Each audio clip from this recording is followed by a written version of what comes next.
In this video, I show a camping trip that I did to the Great Ocean Road in December 2023. The Great Ocean Road is a 243km road that is one of Victoria's most iconic tourist attractions and contains many stunning places including the 12 Apostles, Shipwreck Coast and the Bay of Islands. Good morning, so I'm just leaving at about 7 AM, so it's a 3-hour drive to the start of the road, so hopefully it should be fun.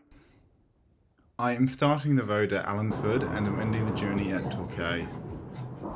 As such, I am starting on the west side of the road.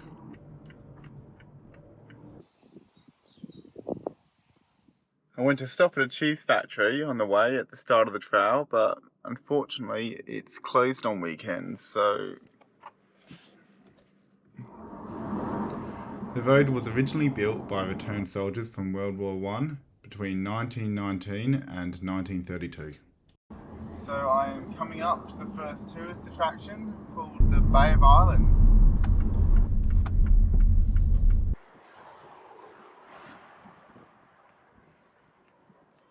That is a steep boat ramp. I definitely wouldn't want to launch a boat out here. You definitely see why it is called Shipwreck Coast.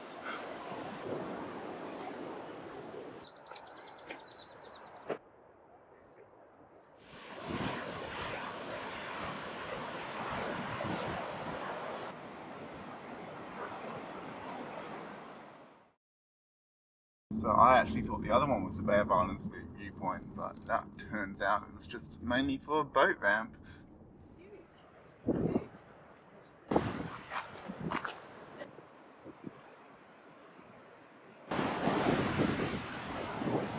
So about 12,000 years ago you could walk from Tasmania to the mainland of Australia from around here.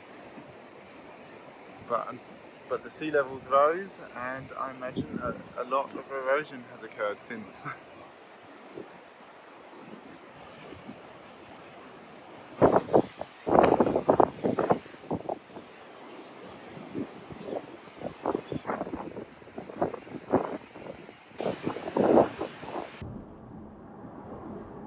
And this is the Bay of Martyrs.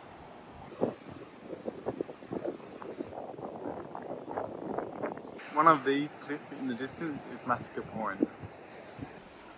Massacre Point unfortunately got its name from stories that Europeans killed a large group of Kure-Wurrung Aboriginal men by running them off the cliffs. There are no written records of these events, but evidence shows that the Aboriginal population of the area was reduced from thousands to only a few survivors.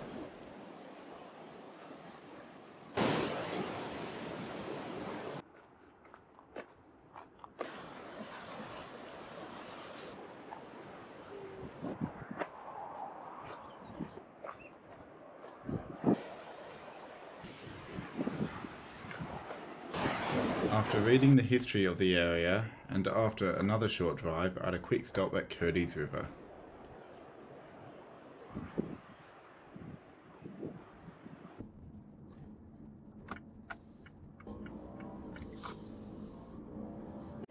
Welcome to the grotto.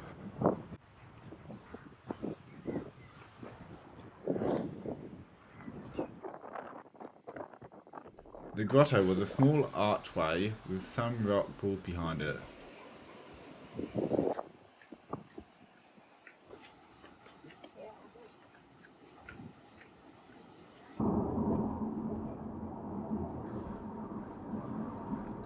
After another short drive, I arrived at London Bridge. This London Bridge does not cross the River Thames, but is a rock formation off the coast. It was originally a rock arch that connected the rock to the mainland, but it collapsed in 1990, so it is now a freestanding island.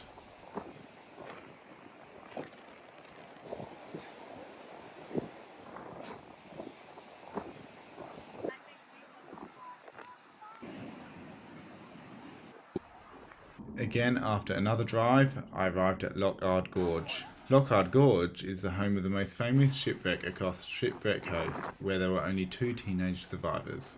The Lockhart ship ran aground into Muttonbird Island in 1878 and thus gave the gorge its name.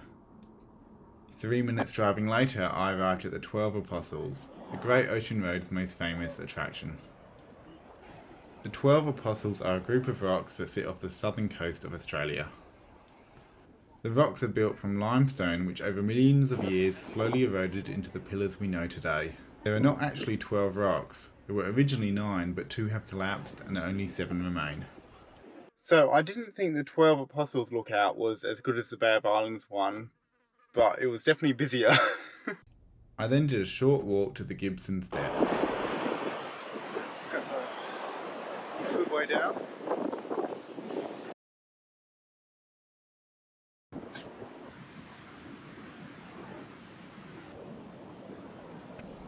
I highly recommend walking down the steps as it goes to a fantastic looking beach and you get to see the full scale of the 12 Apostles from sea level.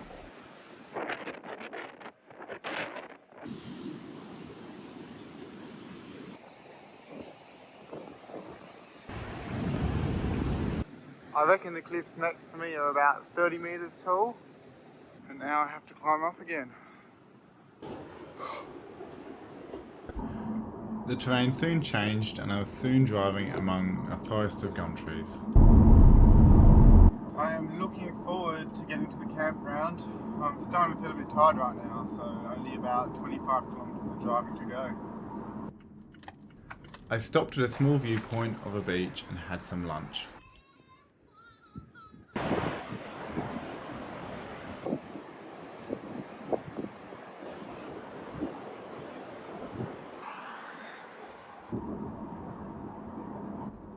I soon arrived at the great Otway National Park. This is where I will be camping for the night.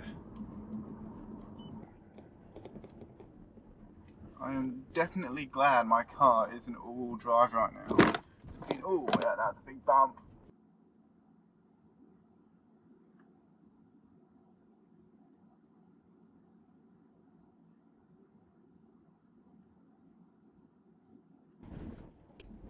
This is Parker Hill Campground and here is a montage of me setting up my tent.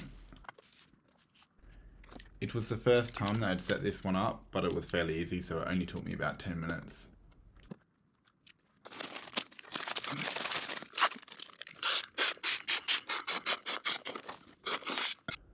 After a quick toilet break where I luckily didn't meet any long drop bears, I decided to go on a 10-kilometre walk.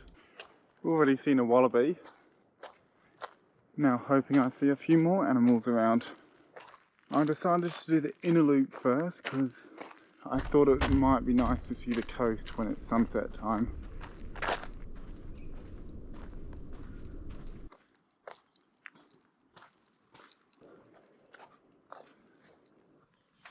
I think there's some kangaroo footprints here.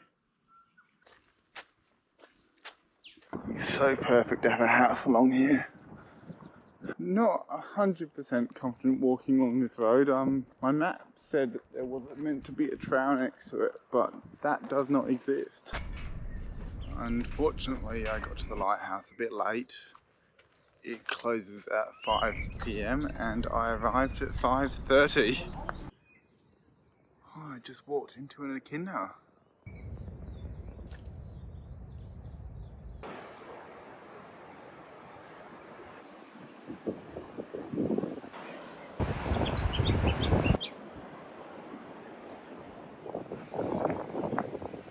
This is so much nicer than walking on the road. There is a wallaby on the trail ahead of me. That is the second wallaby of the day. I need to go that way, but I don't want to stare it off. Wowee.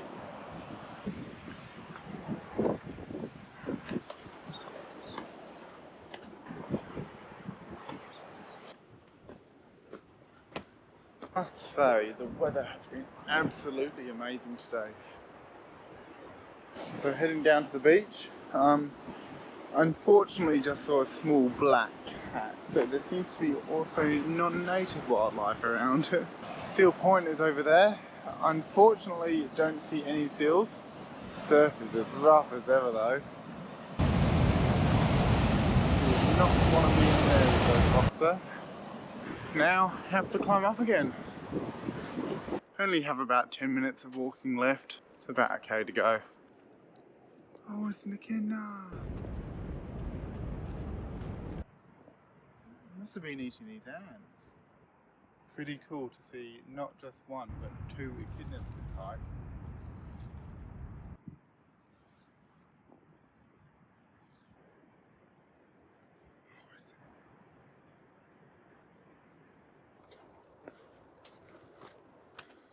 And I'm back.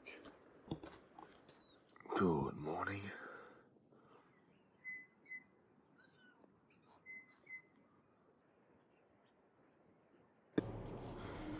Just leaving the campground now.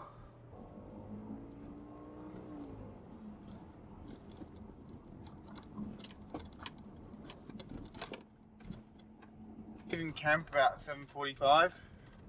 Pretty good time to get going. And I'm back on the Great Ocean Road. I've just arrived at the Mate's Rest Rainforest Walk.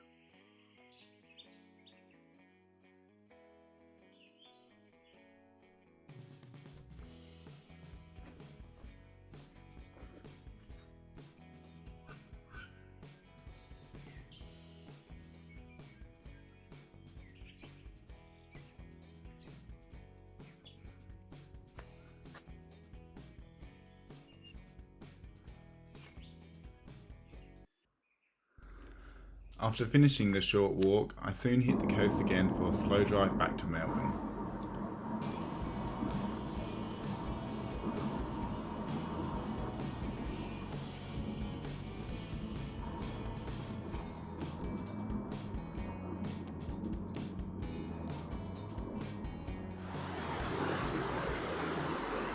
I had a few break stops at some beaches where some locals were fishing. It looked like they had a good catch.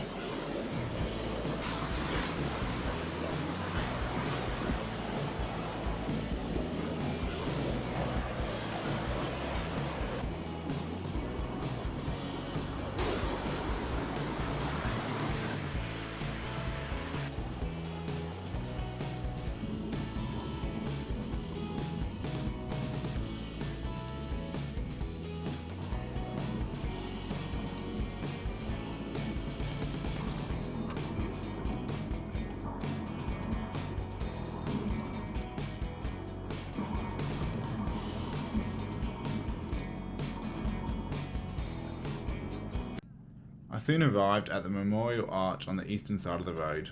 It was very busy as there were a lot of tours stopping here.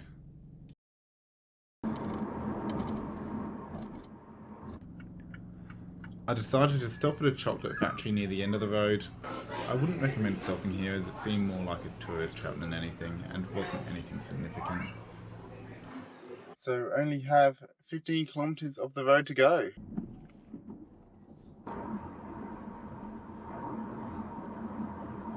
It's the final turn of the Great Ocean Road. Might stop for some fish and chips here.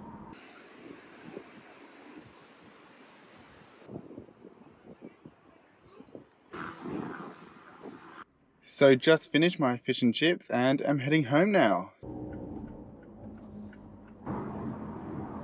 In summary, if you plan to try the Great Ocean Road, I would recommend prioritising the western side to see the scenery and learn about the history of the area. Shipwreck Coast and the islands surrounding it were amazing to see, with waves not even the best swimmer would dare venture to. While the eastern side seems more like a weekend destination for those who want to stay in a holiday house and relax. And thank you for watching.